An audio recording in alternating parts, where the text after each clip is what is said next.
All right. Welcome to HOD Pod, unofficial podcast and YouTube series on HBO's House of the Dragon. I am the Dark Knight of Westeros, your host, Sir Benjamin of David, and with me as always is my Hand of the King, Sir Stephen. Hello. So we are recording live from Davinci's Dreamworks 2 comic shop. We got comics, we got games, we got cups of plenty to serve. Do we have plenty available, or? No plenty. Watch the table there, sir. So please subscribe to both here on the channel as well as audio so you guys don't miss an episode. And now we have an Instagram, at House of the Dragon Pod, so follow us there. So again, today we are, I shouldn't say again, I haven't told you yet. Today we are going to recap and review HOD, House of the Dragon Episode 4, King of the Narrow Sea. So as always, we're also going to start with our news from the Red Keep. We have our non-spoiler thoughts. There's always going to be a spoiler wall here in the show. Then we have the recap/review proper, where we do little breaks as well. We have our dragon counts. We have our lore breaks. This week we have no IG polls, again, at House of the Dragon Pod, but we do have a YouTube comment. One of our YouTube listeners or watchers left us a comment, so we're going to talk about that. And one thing that we should talk about in the opening of every episode is that Stephen has read George R. R. Martin's Fire and Blood, the book upon which House of the Dragon is based. Benjamin is not.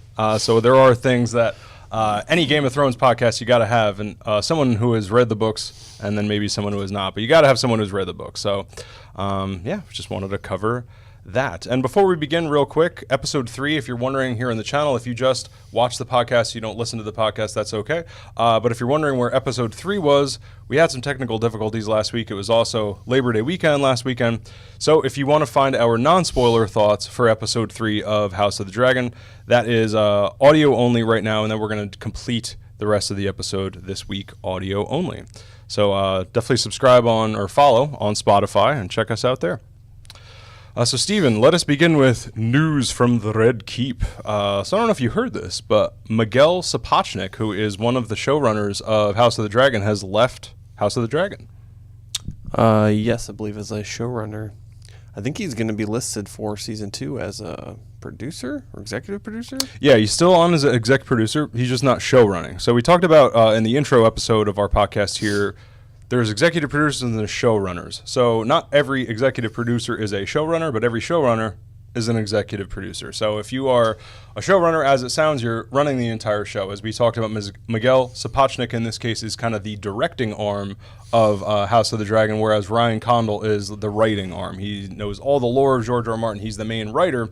But for a project as cinematic as Thrones, it's good to have a director on your kind of showrunner arm as well, which, you know, maybe Original Thrones could have used a directing arm on that list of showrunners. But who is going to replace him? This is exciting for me personally. Alan Taylor is going to be in his stead as the directing arm from Sopranos fame. Alan Taylor was one of the main directors and kind of really a lot of the directors of Sopranos formed the visual language of that show. Were not showrunners. I mean, David Chase was for sure the showrunner, but people like Alan Taylor, I think Alan Coulter was another one, a couple other people not named Alan were really good directors on Sopranos, and were also directors on Thrones as well, Original Thrones. So to get Sopranos and Thrones, always a good combination for me. Well, HBO does like to keep all those guys on tap, so that's good.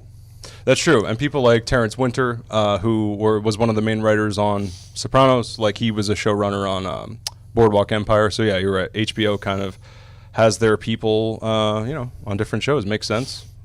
If they're good at what they do, they're good at what they do. So I would also say specifically for, sorry, what were you going to say? I was going to say with the news about Miguel leaving, that's like I first read that from like those clickbait articles. Where like House of the Dragon's doing so bad, the showrunner leaves.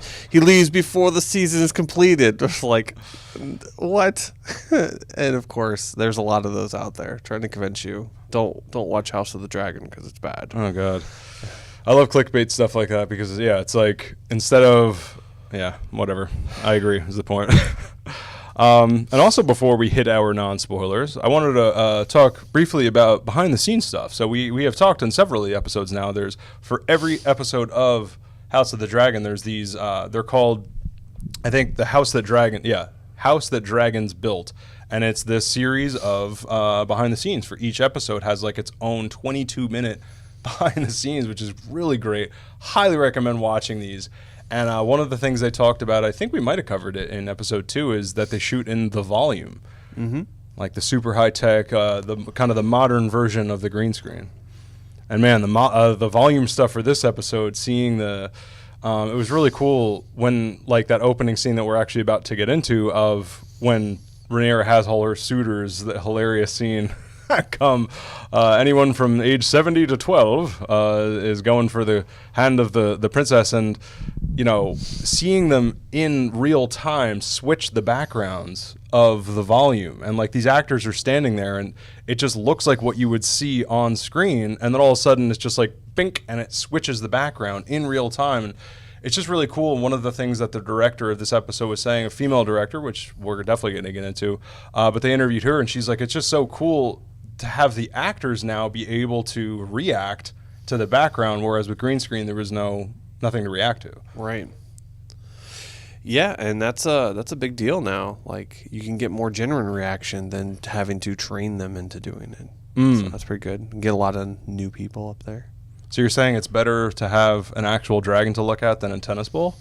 Yeah, always. I mean, come on. The human eye can detect that stuff, so that's why practical effects always seem to last longer in movies than CGI that often doesn't hold up. Yeah, it's true. But I don't know how to ride a tennis ball. I only know how to hit it. All right, so let's do it. Episode 4, non-spoilers, King of the Narrow Sea, Steven. What did you think of this episode? It was pretty good. I was a little disappointed at one of the changes from the book. They kind of like toned it down a lot. I was like, it's way more epic scene in the book. I was kind of hoping they would do it. And when I saw the dragon, I was like, they are going to do it. And then they don't. It's okay. It's like equivalent to your rich uncle driving by with this fancy car, just making a bunch of noise, almost driving you off the road and taking your spot. You're like, Uncle's back. Okay. Not as dramatic as swooping in with the dragon. Not as dramatic as what he does in the books, but yeah. All in all, the episode was very Game of Thrones. Yeah, they got into more of the political intrigue, more of the kind of backstabby nature of everything. Got some incest. Hey, that's part of the formula. I mean, it's par for the course. Yes, of course. When Daemon returns, we got to go right back to the whole house. That's a required visit for him. Yes. Any other final non-spoiler thoughts for King of the Narrow Sea? Another 1 year time skip. 1 year from this, right? Yes. The last episode was 3 years. Correct, because they mentioned that it's Aegon II's second name day in episode 3, and this one they straight mentioned that he is 3. So she's obviously been on this tour for a year now, and that's what's going on. It's Rhaenyra returning, Daemon is returning, everyone's coming back to King's Landing. That's a good point. Yeah, that's an interesting parallel. I didn't think of that. Yep. The other thing, too, with the time jump, before I jump into my non-spoiler thoughts, is that I heard in the behind-the-scenes, Ryan Condal was saying that it's now a total of 6 years since the first episode. Yeah. Which is cool. Right, because she would have been... So, she would have been 13, and now... What is it? 14, and now she's 23? Wait, do the math there. 20? I think she's 20. Okay. And which, I mean, they aged her up because she should be 8 at the beginning, and there should be a significant age gap. They age her up from the book to the show. Yeah, and there should be a significant age gap between her and Alicent, but they kept them the same age, which again I still like, and you kind of see that in this one too, because they kind of have back their relationship that they had. Then episode 3, where it was very tense. We're on Spotify loop in episode 3, but now we're doing strong. We're doing good. Yeah. You're banging my father. We are not friends. You know, that old thing. We've all been there. So at this point, it's like, all right, you've had like 3 kids with them. Whatever. Yeah, whatever. This is what it is. We are politicians, and this is my life. Yeah, man, I absolutely loved it. I felt this was the most Thrones of all, for sure. And it's funny because I've said throughout these episodes that I really do my best to not listen to other reviews, watch other reviews before doing my own. But after we had done our episode 3 non-spoilers yesterday, I listened to a couple minutes of a podcast and then just kind of turned it off. But she was saying episode 3 felt the most Thrones to her. Then I briefly watched another review of episode 4 and had to turn it off. And it was like, this felt the most Thrones. So I would say from 3 to 4, it has progressively felt more and more Thrones. In this case, graphic incest, violence, dragons, palace intrigue, Shakespearean betrayal. Yep. Cup of plenty. Blood and violence. We get a little bit of that right in the beginning. Yeah, right in the beginning. And a little, honestly, the humor is back from Thrones that really, I felt like episodes 1 through 3, where it was so high fantasy that I was like, is there going to be any humor in the show? Well, whereas I felt like we get it this time, yeah. We definitely get it. Yeah, it's that snarky humor too, which is which the characters that are good at doing it and delivering the lines do it so well, and I like that they kind of are going back in that direction, so that's good. And in terms of performance with comedy, ask any performer, comedy is the hardest thing to do. Like that's something you almost can't teach. Whereas you can teach drama. I mean, of course, you have to have natural, but there's techniques to drama. There's techniques, and of course, there's techniques to comedy as well. But it is the hardest comedy. So I feel like this was just very Thrones. And I guess we just got to jump into spoilers at this point because, yeah. Yeah. There's just so much to this. Not much you can say, non-spoiler. Right. For this. But highly recommended. I would say it's my favorite episode so far. Where are you with ranking the episodes before we jump in? Let's see. While I feel like this episode is very Game of Thrones, I still like episode 3 more. Okay. Obviously, there's more dragons. There's more crazy Game of the Thrones over-the-top violence. Yeah. Yeah. Oh, that's right. Yeah, what am I talking about? Yeah, we ended with that epic battle last episode. That was not the Rogue Prince. What was last episode called? Second of his name. Second of his name, yeah. Holy. And again, we're going to be covering that. We do talk about that battle scene in non-spoilers in the last episode, so you can catch that. That's now on Spotify. But, yeah, I can't wait to dig more into that. But I could see why that would be your favorite. Yeah, with that epic battle. Yeah. Cool, man. So, yeah, let's jump into it. We open with this hilarious parade of potential suitors. Rhaenyra's tour of suitors. Yep. I think she's in the Stormlands because it looks like a lot of the sub-houses under the Baratheons. Okay. That's what a lot of them were talking about. So the Baratheons hail from the Stormlands. The Stormlands, yes, indeed. And where is that geographically from King's Landing? For King's Landing, it should be slightly to the south. The south. Oh, I didn't know. So the Baratheons are from... It's weird. Oh, that's right. The Baratheons are from the south. They're all technically to the south. It's like a weird angle. And then they're a little bit to the south of that. I guess you still say they're south, but I guess they're technically Westernlands. So. Okay, cool. Yeah, I just wanted to get a general idea. I mean, this scene with Old Man Dondarrion, the view, his accent in this is the most I know I do my jokey accent. His is the one that it's just the view from the marches is the most inspiring. He fully rolled his arm. Oh, this dude was nauseating. Yeah, he talked so much he needed some wine to refresh himself. He was so Hold on, gotta cap it off. Glug. And the look Rhaenyra gives Sir Kristen, the both of them were like, is this guy fucking serious? Did you find my grandmother attractive? I was like, that was 50 years ago. Was it? Everyone's like, whoa, whoa, whoa, whoa, whoa. Rhaenyra doing stand-up. That was great. Yeah, and then you go from the 70-year-old to the 12-year-old. Which she comments on. It's like, okay, I guess we're hitting both ends here. Dude, her facial acting in this was amazing. She was like, and now a child. Yep. He's like, but he's got the blood of the first men. Yes, milady, the blood of the first men. I will protect you. And this kid is getting heckled hardcore. There are slightly older boys in the audience, and they're like, you dumb cunt, she has a dragon. Yeah, dude, that was just oh my God. She's a dragon, you dumb cunt. Oh, man.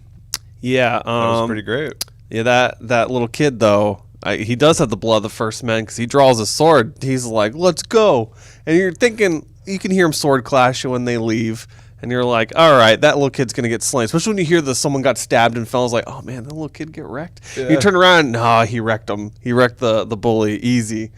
It's like, and she kind of was like, okay, guess he could protect me. Yeah. I mean, that 12-year-old man, it was just like, and you hear too, with the bully was like Craven, and the kid's like shink. And you're like, oh, these boys will be boys, and then you just hear a stab, and you're just like, And these are supposed to be like the suitors for these noble families. So he just slayed another noble family prince, technically.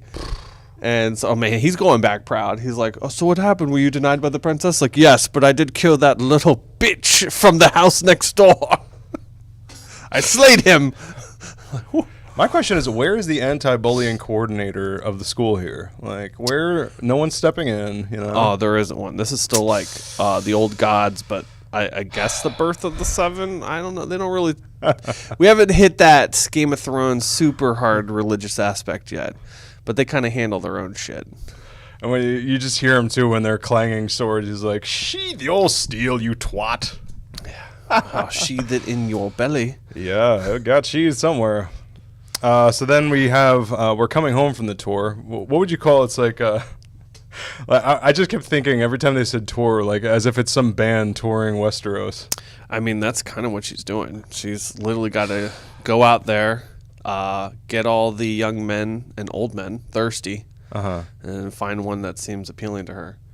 And she cuts it early, so I guess she 2 months. She didn't finish traversing the Stormlands. She's like, yeah, too much blood of the first men out here. We gotta go home. I love how Syraxes knocks into Rhaenyra's ship. Yeah, that's equivalent to just driving by and revving the engine. I'm home. Now, was Daemon riding the dragon? Yeah. Okay. You don't see him. You don't but see of course Daemon, he's but- riding the dragon. Right. Yeah, because if he's coming home, because that was his homecoming as well as hers. Yep. So at first it just might be Syraxes by himself, but then you see that it's Daemon. You're like, oh no, Daemon was probably riding him. Yep, which I see everyone in the king's court is gathering because it's like a big deal. Huge deal, yeah. It's like he's banished, but he's here. But it's not. What are you gonna do? Tell him no? He's on a big dragon. Yeah.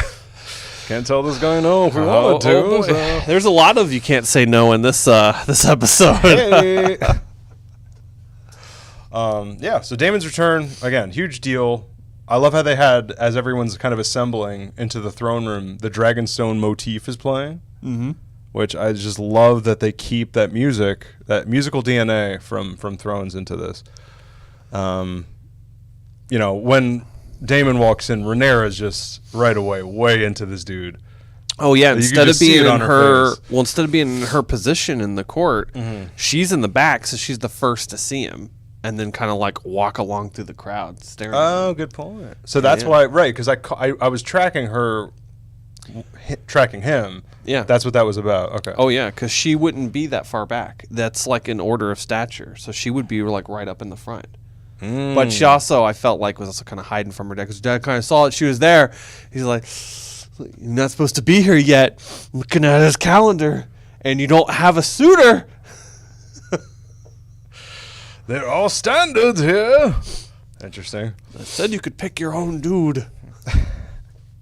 I love how Daemon just walks right up to the sword point of the King's Guard.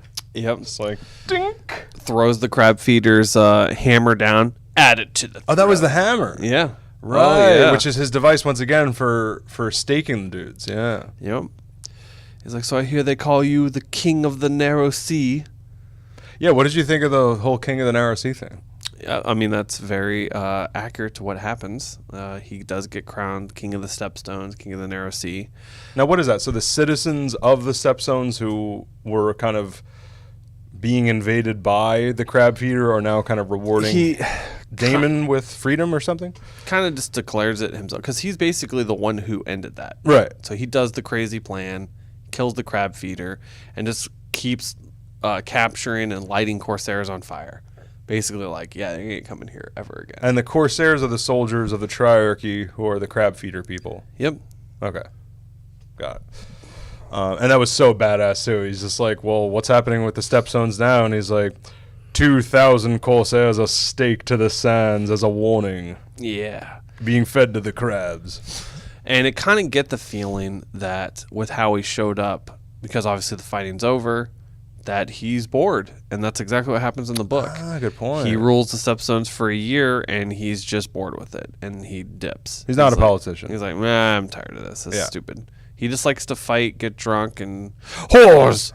Yeah, that's his favorite. Fighting, fucking, and whore. Now, I was telling you things different with the book. So in the book, when this moment happens where he gives the crown to Viserys and he shows up shocking everyone, this is happening during a jousting tournament for Aegon II. Okay. They're in the middle of the joust. Everyone's there. Syraxes comes down and lands in the middle of the tournament grounds, and he's just roaring towards the king and the royal family that are right there. Everyone's like, "Oh shit!" And it's like, "Well, what are you gonna do? It's a dragon. Yeah. You gonna tell him no?" And he gets off, and he's like,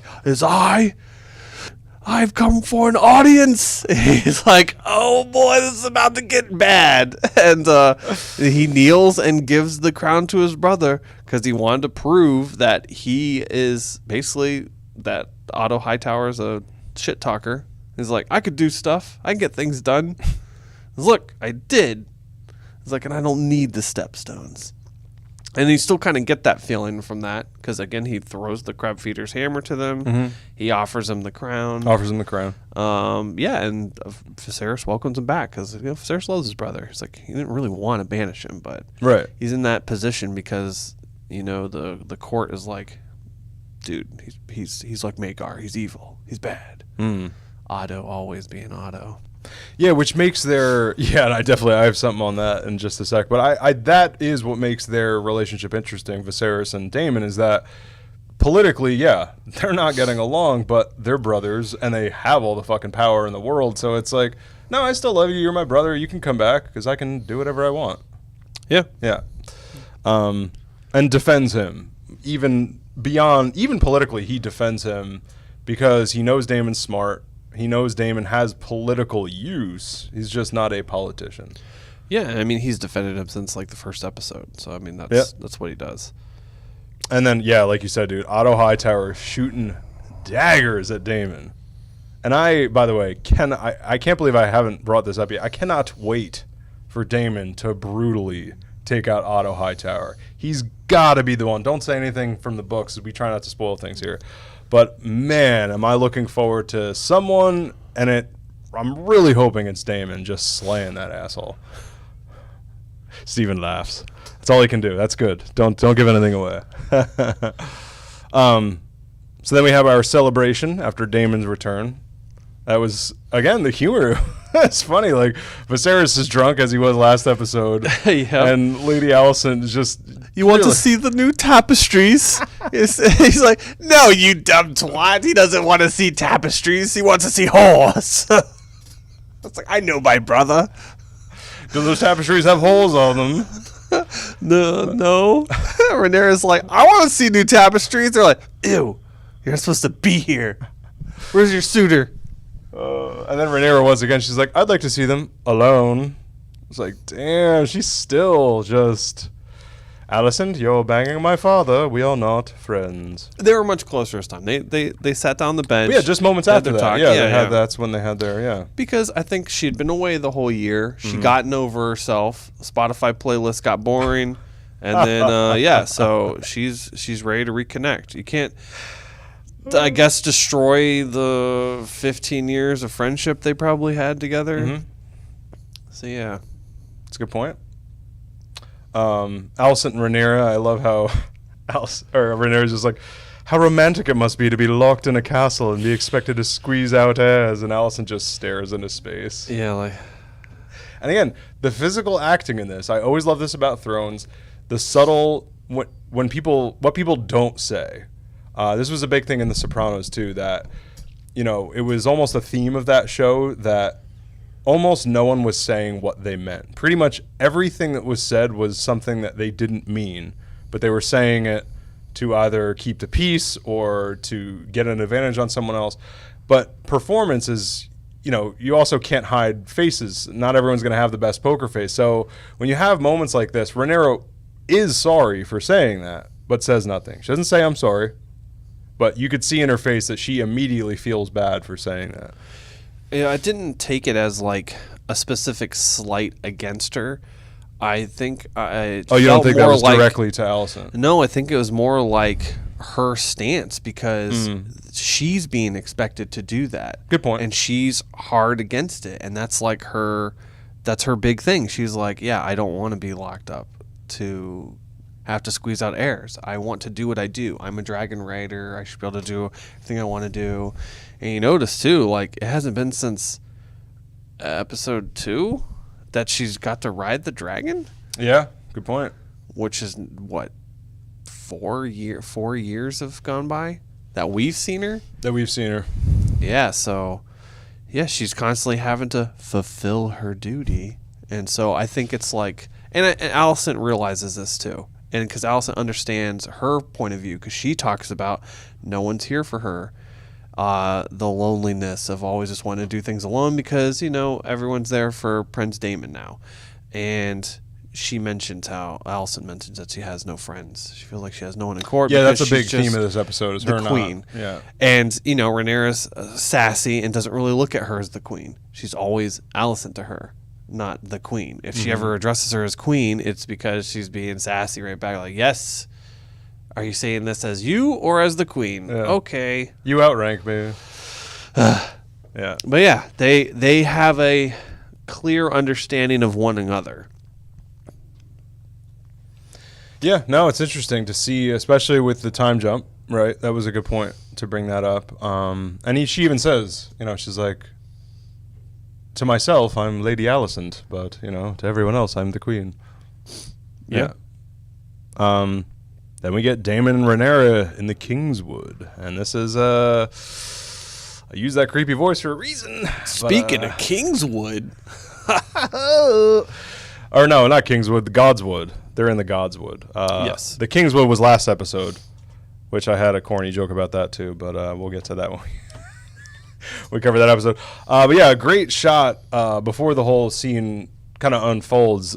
The opening of it is this great shot of Daemon coming into focus in front of the Godswood. I just thought that was a really nice shot. The red tree behind him. And I also think it's probably, if you want to, visually analyze it, it's just kind of like, he even says, like, I'm back home. He wants to bring kind of his life into focus, I think, too. Because he says, I miss home. I miss home, right. You're not one who's ever missed home. Yeah. He craves adventure. So I think that might be, if you did, again, want to kind of visually analyze that, maybe that's a little of him, like, coming back to sorts, or he wants to get his shit together, perhaps. But yeah. Rhaenyra. So they go back and forth. They have this little, I love their back and forth in, not back and forth, but they talk in High Valyrian. Yes. Which is interesting because they said in the behind the scenes, and I feel like an idiot for not thinking of this. I used to be a language teacher. I still speak some Italian. To not think like, oh, duh, High Valyrian's the Latin of this world. It's, Latin is a dead language technically, but it was what was spoken during the Roman Empire, which is essentially Valyria, old Valyria. Mm-hmm. And then you have the remnants of the Roman Empire, which is medieval times going into the Renaissance. And they were even saying that this is a bit of a Renaissance architecturally and kind of politically. The set designers were talking about that. So I think it's interesting to also have this, sophisticated house of Westeros being the Targaryens, and also their own blood goes back to old Valyria. So it's kind of like a house of, let's say, medieval Italy still speaking Latin. Yeah. Which is really cool. But this is a thing that I always loved about Thrones too, and it's like writing 101, kids, anyone who wants to write. GOT always had these lines of, what do you want? And it's like you should always know what your characters want, especially your main character. So, and Rhaenyra flat out says to Daemon, like, what do you want? I thought this was a great scene. It was. And this is, a again, when a little flirty begins, as they're talking on Valyrian. Basically, they're both, like you said. I think that was a really good point of, I definitely picked up on Rhaenyra being bored, Alicent, but I didn't think of, it's really the theme of the episode is how bored even Daemon is as well. And the two of them are going back and forth. Essentially, this is what it bores me about my life and yours. And then Daemon, such a lonely prospect. And the way she looks at him, I'm like, oh, we're back. It was also kind of like fingering her little necklace there. So, see, you still wear that necklace Uncle got you. Which, of course, in the previously on, that's like, here's your necklace. And you're like, oh, that's going somewhere. But we're naive enough to think, as we watch these episodes, we try to be innocent. And then you're like, no, we're in Westeros. Damn it. Then we have our King's Council meeting. Corlys is still salty, apparently, because the sea snake salty. Who would have thought? Salty sea snake, because he wants to wed his daughter with the son of the. Oh wait, sorry. So what is? Break this down here. Mm-hmm. Yeah, what was happening there? Okay, so he is proposing a marriage for his daughter to the Sea Lord of Braavos. So this is the person who controls the shipping and all the fleets for Braavos itself. So that's a big deal. That's huge deal. That's a huge naval power now consolidated, and it does make him an ally of those free cities. And so this is not good prospect for the crown. That's not great. It's you're pretty much at that point opening the Roman Empire to the Eastern Roman Empire. There was the Western, and then you had the Eastern, and it's like opening it up to the whole Middle East and the whole, that's a huge deal. That's not just like, oh yeah, marry anyone within Westeros. That's marry someone, far away. So there's a big to do with that. It's a political no-no thus far, right? Yeah. Yeah. And of course, Hightower being Hightower, he's like, hey, well, do I have an idea for you? We need to make our own marriage pact. Yeah, so I had that as a question. What does Hightower mean when he says we'd have to seek our own marriage pact? What is that? Right. So if they don't have a way to also kind of get in there with Braavos, or they don't really care, they've got to try to win back Corus. So with that, they need to wed somebody to his son, because remember, his son is still unwed. And like the one member of the council said last episode, Rhaenyra would be a perfect match for him. Mm. Oh, right, because they're like, well, he's salty, so let's solve his salty wounds of, his ego being bruised by being turned down, his daughter being turned down. So now what they're saying is, let's wed Rhaenyra, and that'll salve the salt. Yeah. So would that also then prevent...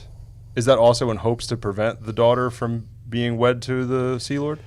It won't, but it consolidates the power to the crown, because Right. Rhaenyra has a higher status than the Sea Lord of Braavos, because she's the heir to the Iron Throne at this point. So that makes Corus now adjacent to the Iron Throne when she becomes queen.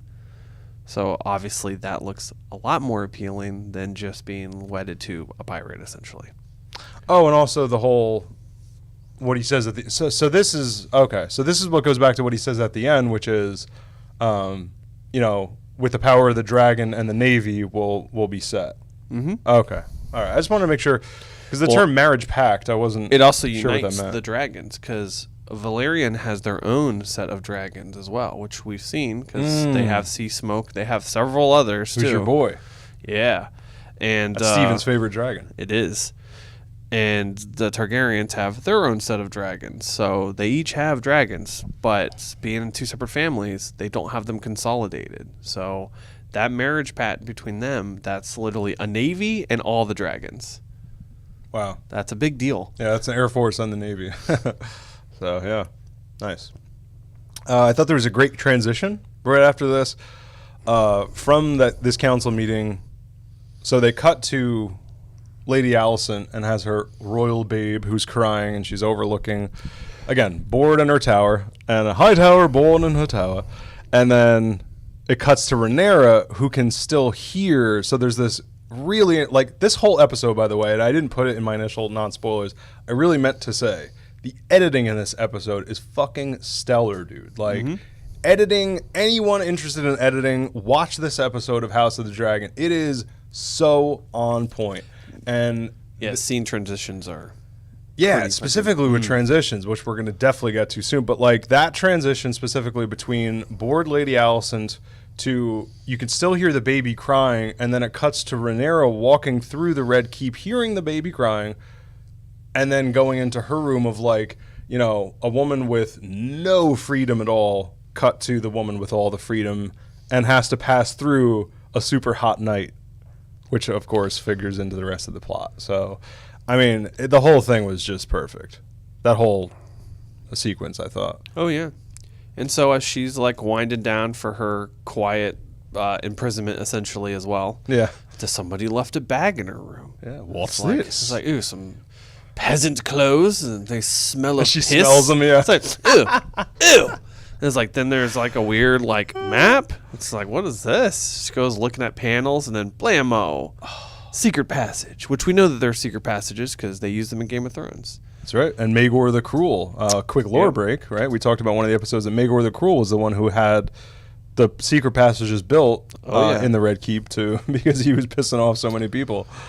Yeah, so she's excited at the prospect of like disguising herself, very Aladdin-esque of them. Very Aladdin, very Princess and the Pauper. Yep, we're like, we're gonna get out and see who's down there to meet us. It was interesting that they go through like the catacombs, then past Balerion the Dread Skull. Yeah, the big dragon. Yep, and it was like, oh, there's Daemon, also dressed as like a little pauper. That whole scene was so cool, man. I mean, honestly, this Game of Thrones up to now, let's call it all of Game of Thrones. Like, it was so good. Just the mystery of, it's, you know, medieval secret passages. Like, that's such a classic. You know, we talked about in one of the episodes recently that I love all the classic tropes of this, of House of the Dragon and Game of Thrones. It's like the most simple fairy tale medieval. You know, in Game of Thrones, you have the evil queen and her knight in shining armor, who's her brother, and then you have your dwarf, and it's just very simple medieval fairy tale stuff. And then in this, it's like the princess in her secret passageways in the castle. I just love it. It was so classic. And it's we lead into one of my other favorite things from Game of Thrones is I love all the little shows that they do. Yes, like the stage plays. Yes, that the people put out where it's these are like these fun little breaks from the seriousness or craziness of Game of Thrones when you get to see the people's perspectives on what we've been watching. I really loved it in Avatar, The Last Airbender. They do that. Oh, okay. They do it really I've never well. watched that. I heard it's great. It's very good. Yeah. That's a great episode for that, and this is very similar. And so she's seeing what everyone thinks about the throne, and she tries to boo them because they're obviously making fun of her. It's like, and that's why Aegon should be the one who sits on the throne, because some dude is dressed up as her, and the throne is just a toilet, and she's just shitting in it. And they're like, do you think she should be the ad? And they're like, no, boo. And she boos them. She's like, no, boo, slander. It's like slander. Damon's like, they don't care. It's like, well, I don't care about them. It's whatever. And it's like, oh, well, if you want to rule them, you will have to care. You will have to care. Oh, yeah. He's actually trying to teach her a very hard lesson. I thought a lot of like what he was doing was get her some freedom, but show her the real world, because she hasn't been allowed to see the real world. Kind of giving her a perspective into his head too. That's true. Yeah, it really is. And hilarious to think it is the Jasmine thing. They drive it home way harder in Aladdin, but like, I mean, Rhaenyra really has not been allowed out. Like, the lack of freedom. I mean, by 20, imagine never being able to walk the streets of your city at age 20. Yeah. Yeah. So, I mean, heck, she's got a dragon. She's killed a boar. She's got a hot Dornish knight. She just wants to do her own thing. She's do her own thing. I mean, she's got the world at her feet, at her dragon feet. Mm-hmm. So the editing in this was so awesome too. We get these close-ups of the dragon fire sconces. Sconces. Oh, yeah. As they're having, like, their little shows. Oh, it was fun. All the street performers, actually a lot more lively and not as, like, decrepit as standard King's Landing is. Well, and how about the, I was thinking about, in terms of street performers, how does the tightrope over an alleyway work? Like, if you fall, just the alleyway. You die. Well, it's Game of Thrones. Well, also the people below you too. It's like you're just having a drink, walking around. That damn tightrope walker again has broken his neck. It's like, oh, he took a dragon shit. Again, editing can't emphasize enough the cutting between the mundane, boring life of this young queen getting, I mean, are we even going to cover this? Viserys's marked up, disgusting back. Well, it's to show that he's just not getting better. Because, yeah, he obviously has the fingers got cut off. Right. Which we remember that he had the one, like, rotting pus mark. Now he's got 3 fucking big ones on him. Ugh. So he is not doing good. Like, he's literally sustained by alcohol and pride, I guess. Mm-hmm. Yeah. Perfect. But yeah, no, I mean, it's a good point. It does double duty of showing this disgusting thing of her being super bored with essentially being forced to sleep with this king. How boring that is. She gets like called upon in that way. But it also, it reinforces this idea of the throne is rejecting. You know, it has that magical power of rejecting unworthy leaders. So he continues to be this unworthy leader. The throne is rejecting, continues to injure him. And I think it's not fully that he's unworthy. I think it's because he's undecisive. And the throne requires decisive actions and attitudes. And he's trying to be the tightrope walker above the city. Hey. He's trying to walk between what the council wants, what everyone else wants, what his brother wants, everything. But as the king, he needs to make decisions. And Rhaenyra later on is going to force that hand. It's like, listen, I'll do my duty. You have to do yours first. And I was so like, woo, some daughter talk back. Listen here. Yeah. No, it was all good. But there's a scene before the king requests to see you, because he needs to pump and dump, my lady. Before that, though, is him being attended to. He's in the bath. Yeah, that was good. And the attendants are scrubbing the shit out of him. He's like, because he's in pain. He has clearly like crazy ass infections, whatever. And Alicent takes over and does it herself. Mm-hmm. And she does it with care, because I think at this point, she does actually love the king, and is trying to look after him the best that she can. And I think that's where it gets to her boredom. Like, she's showing true affection. And I think he sometimes shows true affection to her, but now as he's been getting like drunk and just kind of distant from everything, he hasn't been. It's more like, the king requires a booty call. Yeah. When she's... And how about they don't sleep in the same bed? I thought that was interesting. And I thought that was on purpose, too, because he says a line in the episode about, like, still not being over Queen Emma.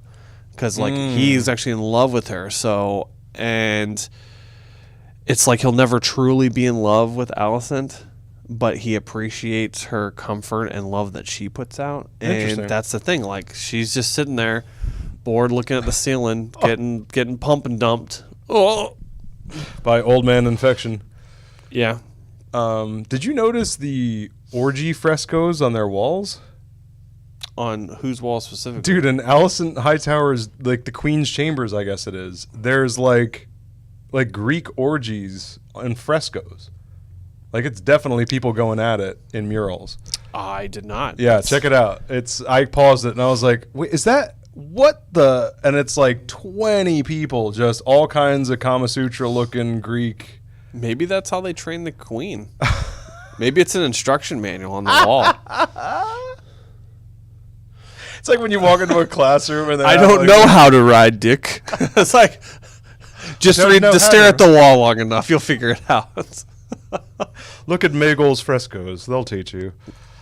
Oh, yeah, check that out. I paused it. I was like, oh, wow, that's what that is.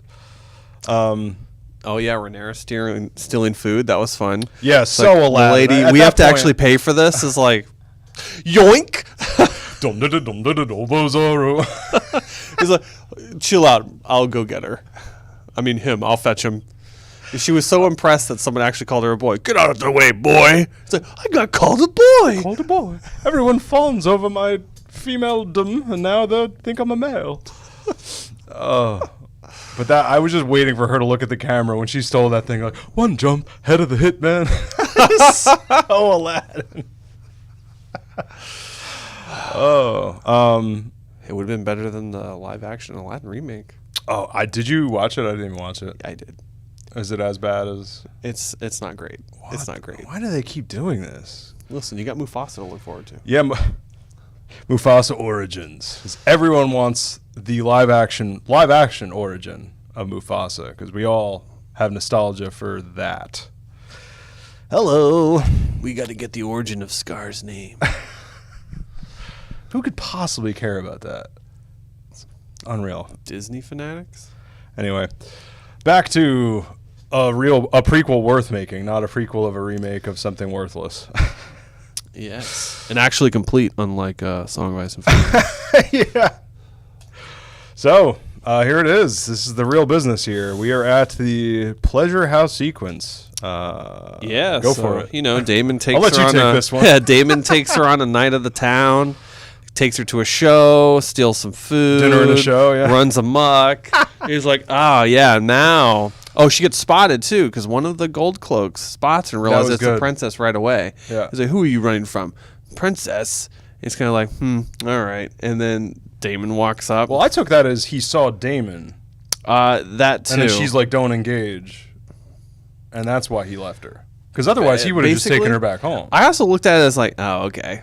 I know what's going on here. Oh, you think it was a little of that? Because Damon does that all the time. All like, right, he's good like, point. He's like, he's fucking Targaryens.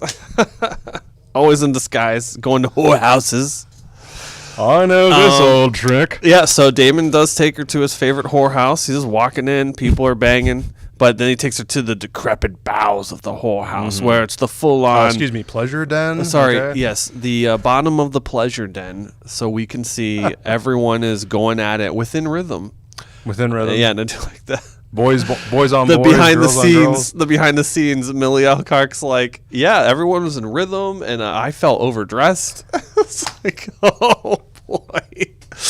And then, yeah, it's getting kind of steamy in there, and she's looking into Damon's eyes a lot as he's kind of like talking to her. And then she like leans in, and they just start making out. Full Targaryen incest. Let's go. It's like, let's go, uncle. And yeah, it's getting hot and heavy. She's getting de-pantsed. De-pantsed? She did get de-pantsed? And then Damon's impotence stops him, and he gets kind of frustrated. She keeps trying to go in for the kiss. She's like, no, I'm hot and ready. Let's do this.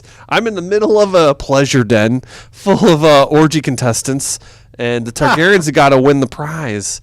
And no, in this, he's like, no, I can't get it up. And just leave. He leaves the princess pants down the ankle.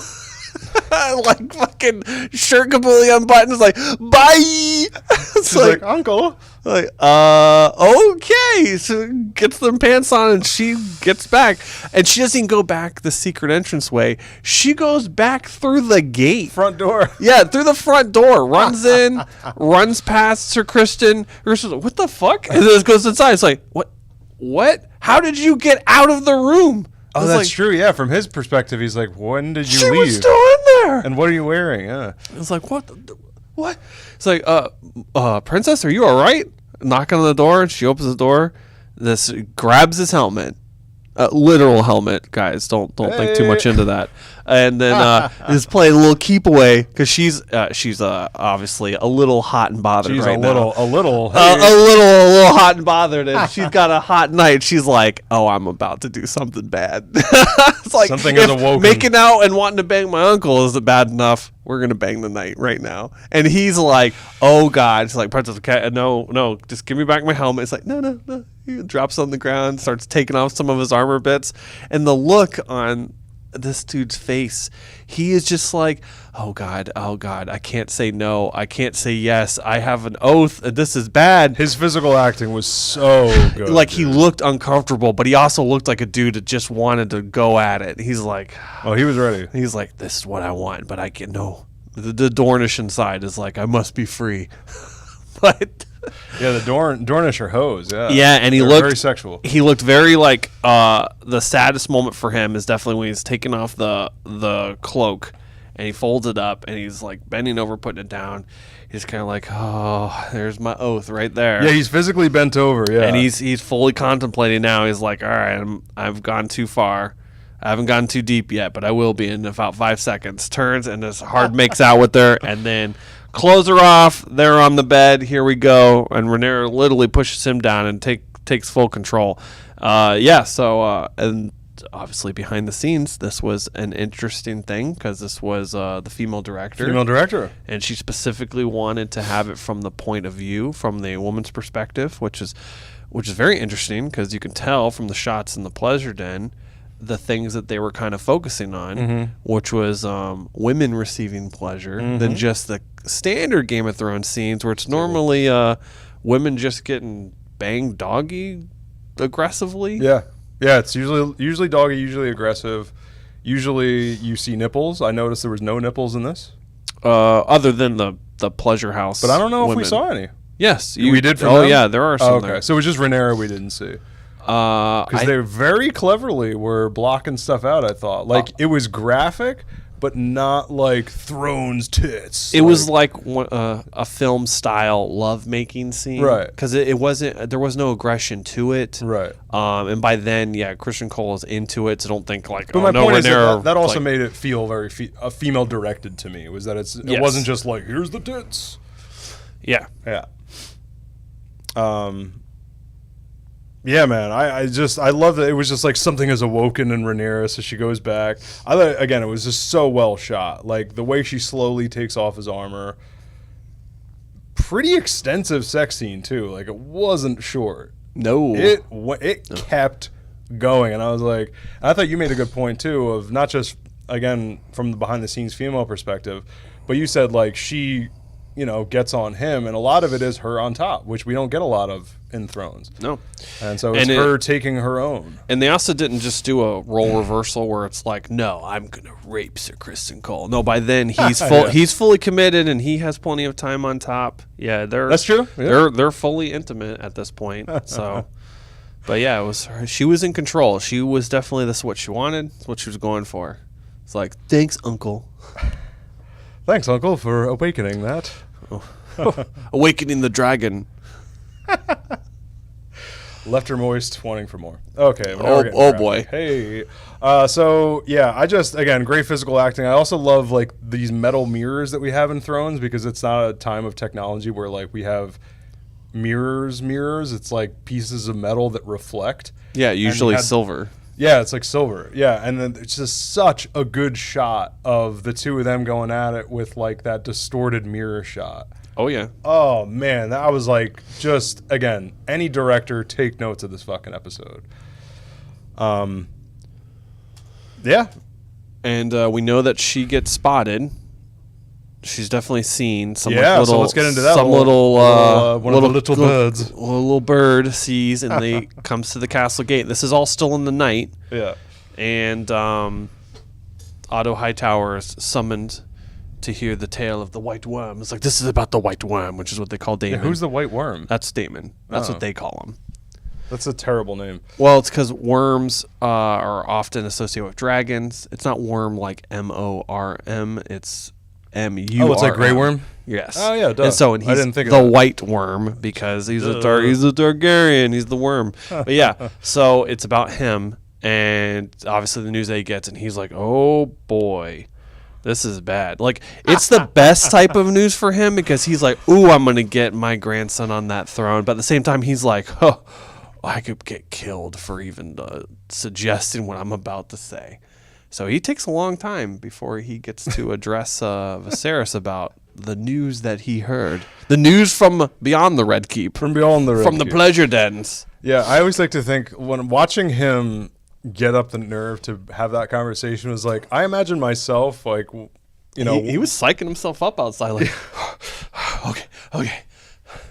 But like, I imagine myself working at restaurants, like not wanting to approach tables that their food is late. Imagine this guy not wanting to approach. Good God. And so I love how you described it was like how long it took Viserys to like get it. Oh, I think he got it, but he's like, he wanted a high tower to say it. Is that what it was? He's like, yeah, don't dance around it. You tell me exactly what it is that you're accusing her of. So it's like, I'm going to make your job as hard as possible? That's what that was? Basically, yeah. He's like, if you're accusing my daughter at this point, he's like, you're telling me exactly what it is. All right. What are you doing? Because at first I'm like, dude, because he's dancing around it, man. But yes, it was kind of like, oh, Viserys, are you dumb? But then, no, it's clearly that he's not dumb, because he immediately was like, yeah, dude, I know your stupid plot. It's very clever. You positioned your daughter on purpose. He's like, you think I'm dumb? I know.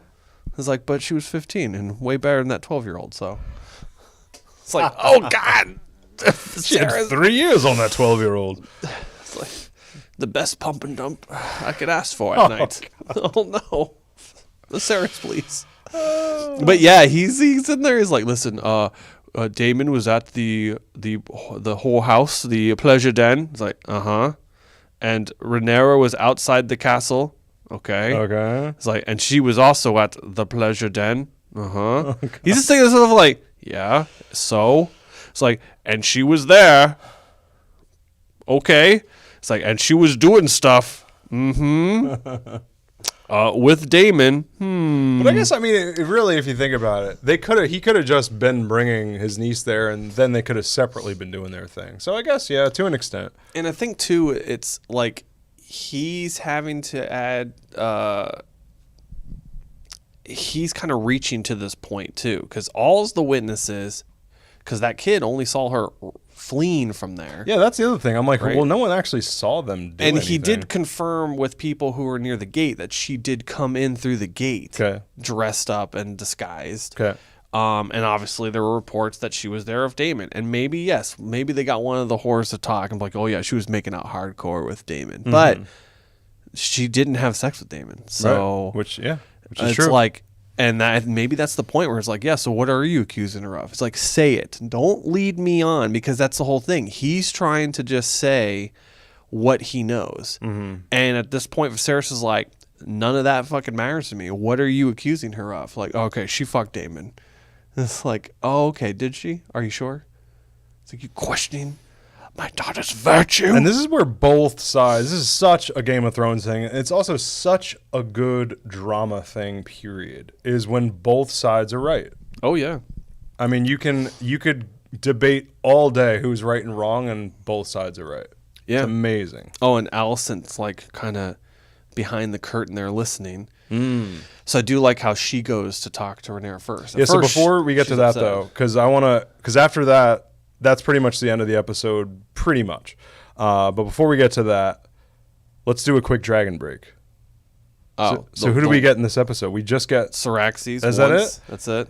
I guess we saw Balerion the Dread's. We saw Balerion the Dread's skull, which is I guess you can count the dragon that Aegon the Conqueror took King's Landing with. Yep. And that's it, right?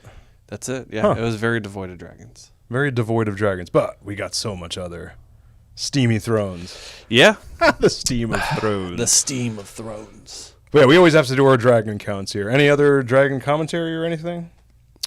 Not specifically. Like I said, that was the only disappointing aspect, because like in the book, I always envision the tournament scene. Like I said, the dragon like landing in the middle of the tournament, just roaring towards the royal like guest box, and you're like, oh shit, this is. And I've been like, oh, this is going to be epic. There's a couple of stuff in the book that I hope that they are still going to do, especially when the dragons start which don't spoil what's to happen, but they're fighting. They'll be fighting. Dragons fighting. Yeah, you can you can reveal that. Yeah, we know it. That's the theme. Dragons be fighting. Dragons will fight. They will fight.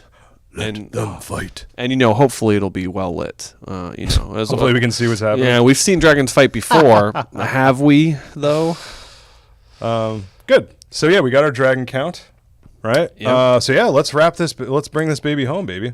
So obviously we got Alicent decides to confront Rhaenyra. And boy, does she. And before that, there's a little bit of early morning bedroom tension because Christian Cole obviously is the one who knocks. And so, Enta, she's obviously in a great mood. She's wow, having sex feels good. I was like, yeah. Well, that's the guy I had sex with. Yeah. Come in. She's kind of like, oh, want to have breakfast? And she's like,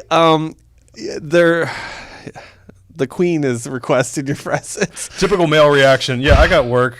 I got work, and I gotta go. Technically, so do you. I see you're excited, but yeah, and they look angry. So I don't know. Maybe somebody came and checked up and saw that I wasn't at my post.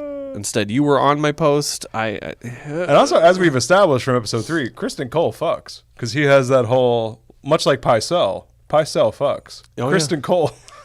He said he's like, I had a adventurous youth to say the least when my father was serving at the Blackwater. Oh yeah, he did.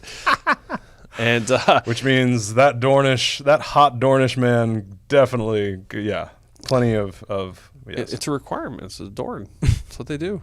So Alicent. So he's better at getting back to business, is what I'm saying. But go on. So Alicent meets her in the Godswood. So we're like, okay, listen, did you have sex with Daemon? She's like straight up. She's kind of mad. She's like, no.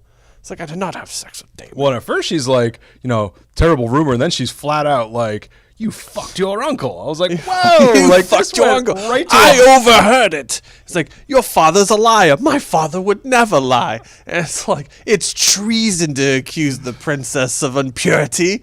Just hearing the queen say fuck, though, I was like, whoa, like this went right back to 2 high school girls just like, well, they also said she was also got a little heated there too, because she's like, I know you Targaryens and your queer things that you like to do. It's like, okay. It's like, I don't know what you're talking about, lady. She gave her a Targaryen incest stab. Yeah, she's like, I know you Targaryens and how you do. Like, whoa, baby. Yeah. Shots fired. Woo. And she's kind of doing the same thing for Sarah. It's like, what do you mean? Yeah. I was like father, like daughter. It's like, like, you fucked him. It's like, shit. Damn it. I did, but I didn't, but I did, but I didn't. It's like, I wanted to.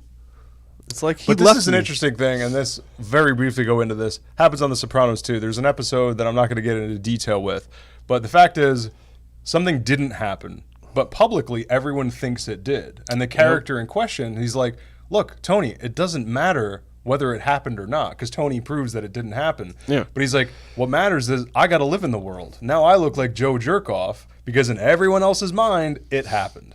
Yep. So now, I guess Daemon and Rhaenyra look like Joe Jerkoff of Westeros.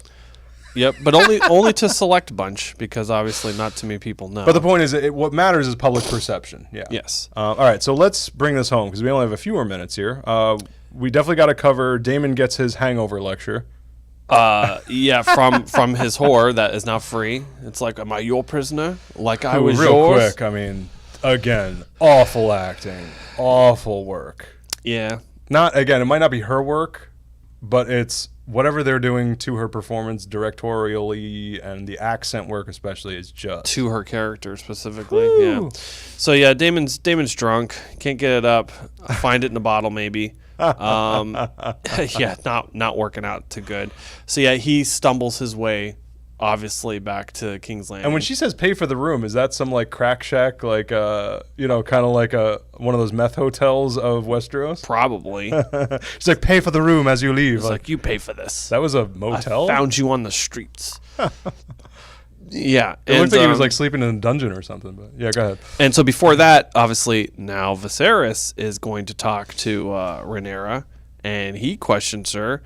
And, she defends herself quite well, I thought. Great scene. Yeah, and the whole thing starts with the dagger and the fire. And she was like, yes, is like the last of the pyromancers inscribed their song into it. And it's the Song of Ice and Which Fire. was a much less contrived way of saying a song. Like, that's how it should have been. If they just cut what happened in episode 1 and went to this, it would have told the same story, done the same work. What's interesting to me is it's like, okay, so he's suggesting the dagger is older than anyone in Westeros because it's been literally passed down to even families in Old Valyria. The last of the pyromancers of magic's inscribed on it specifically. It's like, maybe that was the only way Arya could kill the Night King? Interesting. Could have any of the other Valyrian steel swords killed him? Because I thought he could die to dragon's fire, but then Drogon lights him on fire, and he just walks out of the flame like, your shit's weak. I'm like, oh boy. So yeah, maybe the dagger was actually the only way, and that's what surprised him. He didn't care. He's like, we're gonna hit me with your sword? I'm not weak like the other whites. And the dagger's like, ha! Pyro magic, bro! It's got the fire. You're the ice. Here's the song, bitch! Here's the song! Ugh, Spotify this! Ugh! Shatter before me. Yeah. So that's I kind of see that they're building up like a lot of stuff around the dagger, man. And I'm like, okay, it's gonna be more interesting to see how it gets lost, and then Littlefinger's hand is now more interesting too to me. I'm like, how is he gonna end up with the king's dagger? Like, where's this thing gonna go? It's such a cool way to do a 200-year prequel and be like, oh, here's a little trinket, here's a little trinket, here's a little story. Oh yes, Great work.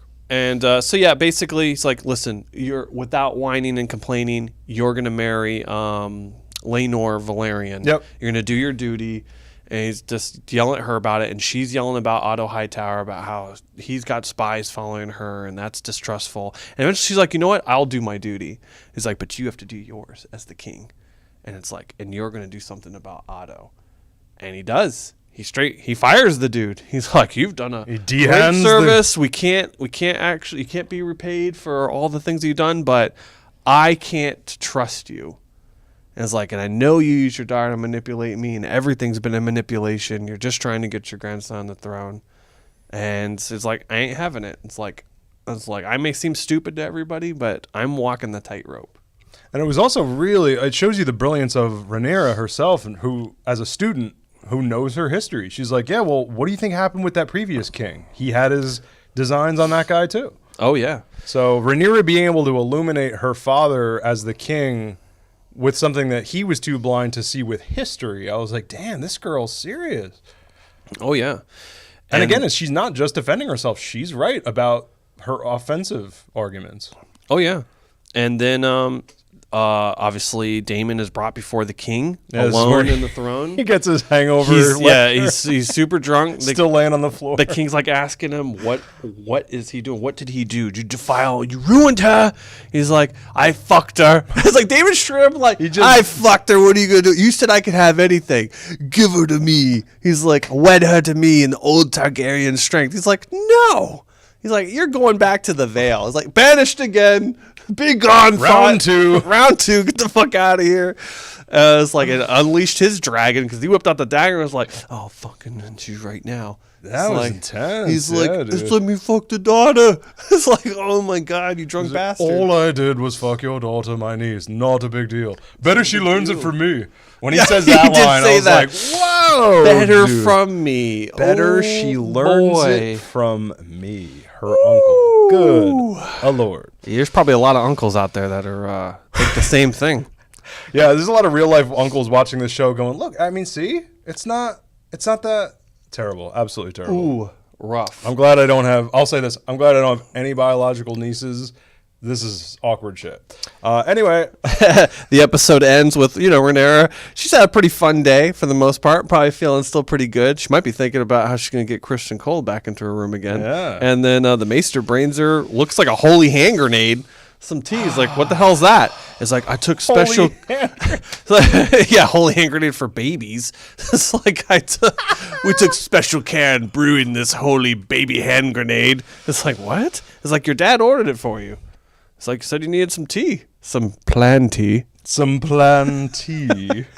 Which I was saying to Stephen off mic. I have not, again, I don't look at any other reviews, but I know there's got to already be a meme out there. Plan tea.